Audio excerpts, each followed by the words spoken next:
Hello and welcome again to another video in this series. This is Stop the Asthma Insanity. My name is James J. Hooper. Now in this video we're going to show you to cover four different things. As you can read along with me here, the first will be actual proof that a breathing method reduces asthma symptoms by an average of 90%. Now the way we will do that is go through a published clinical paper of a clinical trial held at a major Australian hospital. I'll go through it slowly and carefully to explain it for you, but once you get the information that's in this particular trial, it'll change many things for you. Following that, we'll show you a test that you can do on yourself to work out whether this will work for you or your kids or your family. Following that, we will show you some things you can do right now to get started so you can apply the methodology and learnings from this amazing technique with the serious results straight away. And after that, where you can get full instructions and support to learn more about this either in workshops or online, so you can apply it to your best advantage. So let's keep moving. Okay, this is me. I'm on the right with my dog Albert. Albert is a bit of a bitzer. He's a boxer crossed with something. He's a bit bigger than that now. I live in Townsville in Australia. My main profession is as a business systems coach, and generally I don't say things unless they're needed and that they're going to work. On the left you can see the cover of a book that I wrote some time ago, which is called How to Grow Out of Asthma as Quickly as Humanly Possible. Now that book is based on the same method that produced the results in the clinical trial we'll go through shortly. There is a picture here somewhere. Okay, there's a slide of Townsville in North Queensland if you're looking for a lovely place to come. It's best to come in winter. So let's keep going. Okay, in April of 1995 an amazing clinical trial was completed at the prestigious Mater Hospital in Brisbane. Now the Mater Hospital in Brisbane is one of the leading Australian hospitals. It's large, it takes up about 2 city blocks. There's a slightly blurry picture of it. And when they do things at the Mater Hospital in Brisbane, they do it seriously. It's done carefully. The doctors that work there and the ones that published this clinical trial, are at the top end of the medical profession. It was finished in 1995, but it took them 3 years to actually publish it in the Medical Journal of Australia. The word that described the media following was a maelstrom. There were results there that no one expected, and in general the medical profession, from the very top with the physicians and specialists right down to GPs, nurses and everyone else, was to be shocked. The clinical paper we're going to go through has information that if you look at it and you just think a little bit widely and be open to it, you'll find a solution to your asthma symptoms. As I said before, it's a little bit technical, so I'll lead you through it slowly, and it's very important that you get what's in it. So let's get to work, find the proof and grind through it and find anything related to it that makes any sense to you, because that will change forever the way that you think about your asthma. Welcome back again. We're now looking at a PDF version of this clinical trial from 1998. It's no longer available from the Medical Journal of Australia website, so I've gone to another site to look at it. Let's go through it. Now, it's the Medical Journal of Australia. The first thing is that's a very prestigious, they're very careful. It's the same as the Lancet or any of the large US or UK based journals. The fact that it took 3 years to get published is probably an indication of how thoroughly they went through this. The title, Buteyko Breathing Techniques in Asthma, a blinded randomized controlled trial. We'll come back to what that means in a moment. The main things to look at first is we've got 3 very prestigious, well thought of, top of their professions physicians. The leading was Dr. Simon Bowler. Now this was published in 1998. Let's look first at the abstract, because that what an abstract is gives a summary, then we'll look further in it to some of the data and see what other little gems we can get.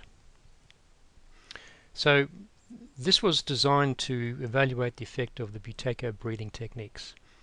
Up till that time, the Buteyko techniques in Australia had been getting a lot of press, and the Asthma Foundations of Australia decided to fund a clinical trial, which led to the design that was held at the Mater.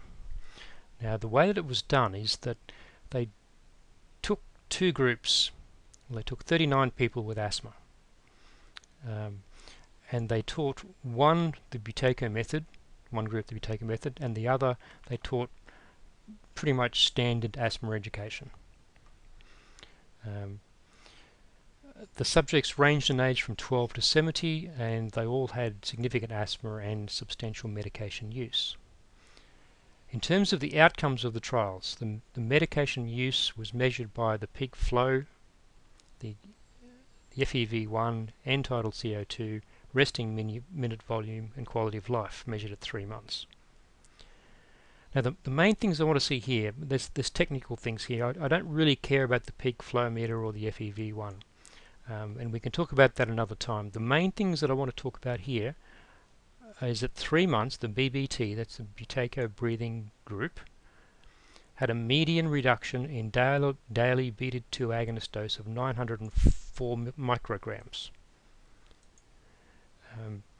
Now, to put that into context, that's about 9 puffs of Ventolin if you're using a Ventolin inhaler. The control group had a median reduction of 57 micrograms, which is a little bit of a reduction, which is pretty good.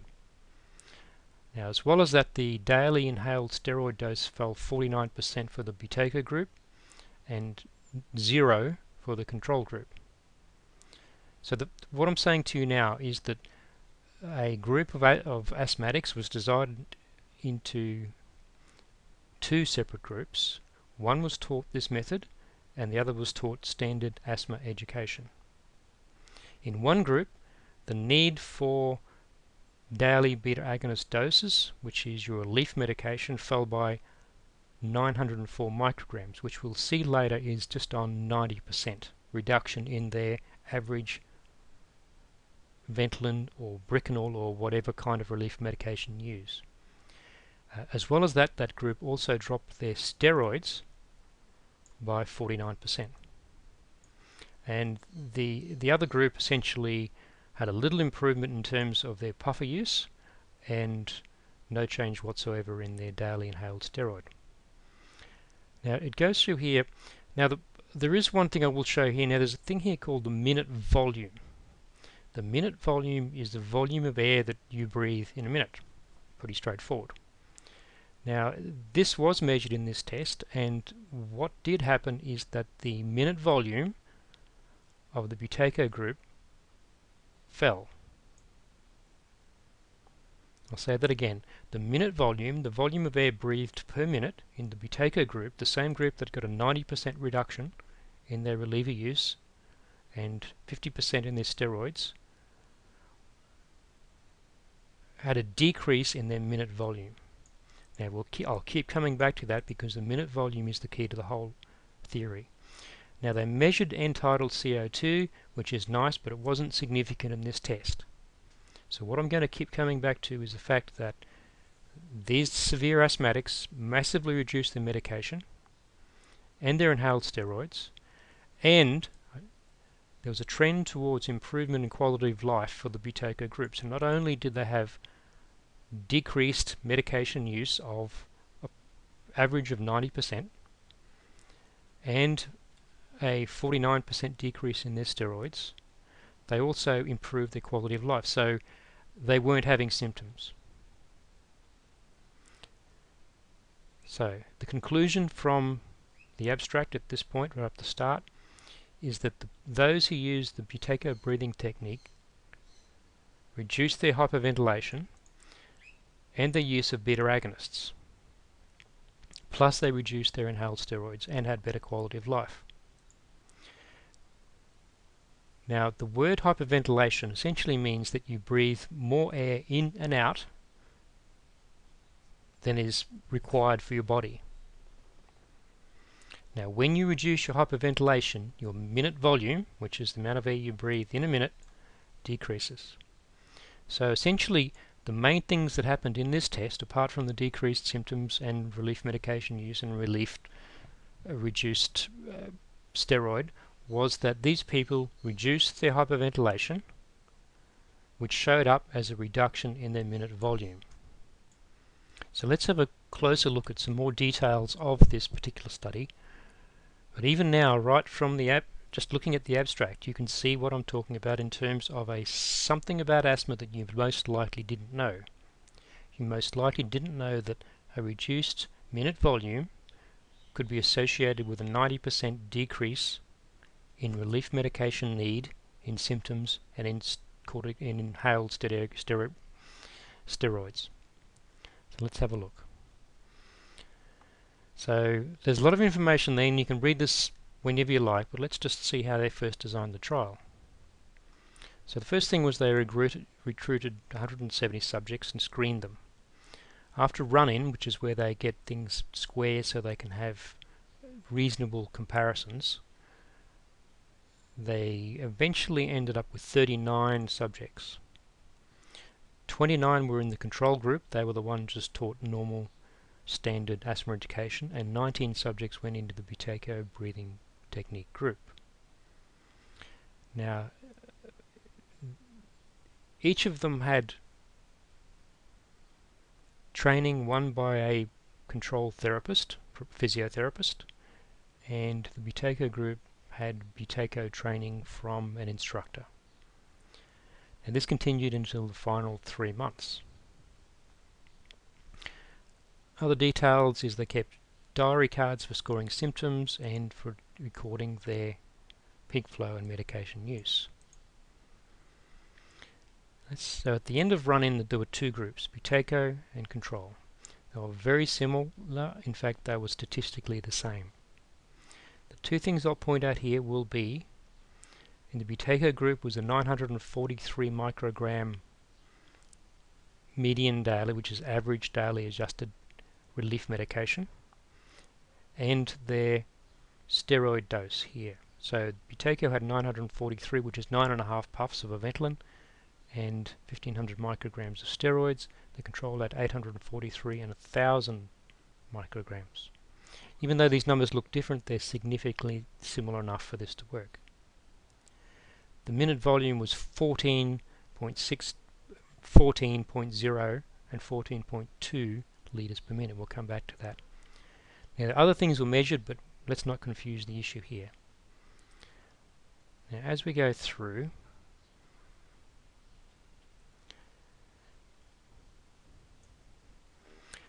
now let's have a look at the minute volume again.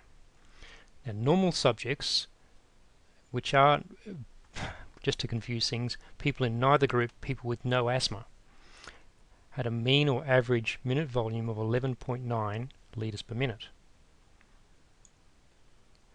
The Buteyko and control groups that run in had pretty close to the same. The people with asthma had a higher minute volume in both cases.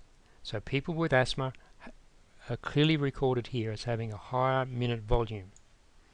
Just repeat that again to yourself. People with asthma have a higher minute volume. They breathe more air per minute than people who don't. And here's the evidence. So people without asthma, people with asthma, people with asthma. Now at 3 months, the mean volume for the Buteyko breathing group, the BT, was significantly less than for the control group. So essentially what we teach you in Buteyko method is to reduce your minute volume. Now these people reduced their minute volume significantly and therefore benefited from having an average, that's an average, 90% reduction in the need for relief medication, a 50% reduction in the need for inhaled steroids, as well as an improved quality of life. And the authors of the study state very clearly that the reduction in beta agonist use for the Buteyko group was related to the proportionate reduction in minute volume. It sounds very technical, but what I'm saying is people without asthma breathed at 11.9, which is it says normal, but it's average. Normal healthy people should be breathing between 5 and 7 litres a minute. So people without asthma, about 11.9, people with asthma 14, people with asthma 14. People with asthma in the BBT reduced it from 14 down to 9.6, and they had less asthma. And this was significantly valid. Okay. So you can tell I'm just going on and on about this. So within this trial they measured the end-tidal CO2, which is interesting only in that it tries to explain what happened. It's not valid, so I don't really care. This, however, is valid. The Buteyko group is this white group. This is before, and this is after. This is the control group here, before and after. It didn't really change much. You can see the lines going across. This is the normal, or in fact we should say the average for people without asthma in Australia at that time. So the Buteyko group went from here down to here, and at the same time their symptoms reduced massively as their medication needs dropped and their quality of life improved. So in this little chart here, it just means that people who have asthma breathe more than people who don't, and if you can reduce that minute volume, the amount you breathe in a minute, litres in a minute, your symptoms will reduce. If we go down through, we show the use. Okay, here we have the beta-2 agonist, which is your Ventolin or your salbutamol or albuterol or mol or whatever you guys call it in the US. Here's the Buteyko group up here, and here's the Buteyko group down here. The other group improved slightly. Inhaled steroids, again, Buteyko group decreased, and this would be done very slowly over time, which is the way to do these things. Mean quality of life improvements in the Buteyko group, which you would expect if you're on a 90% reduction in your relief medication and reduced steroids. That's all I wanted to cover in this particular thing. You can find a copy of this. I'll put it on my website as well. This one's obviously borrowed from the medical journal. So just in summary, people who have a higher minute volume have asthma. Not everyone, but the ones who do have asthma all had higher minute volumes. They breathe more per minute than people who do not have asthma. When this minute volume, MV, was reduced, it resulted in a 90% reduction in symptoms effectively. Therefore, they didn't need relief medication and over time reduced their inhaled steroids. So, what did we just learn from that clinical paper? The first is that people with asthma have a higher minute volume than people who do not have asthma. And remember, minute volume is the amount of air you breathe in and out in a minute. It's pretty straightforward. Then we learned that in this clinical trial, the group taught to reduce their minute volume, the BBT group, were also able to reduce their relief medication by an average of 90%.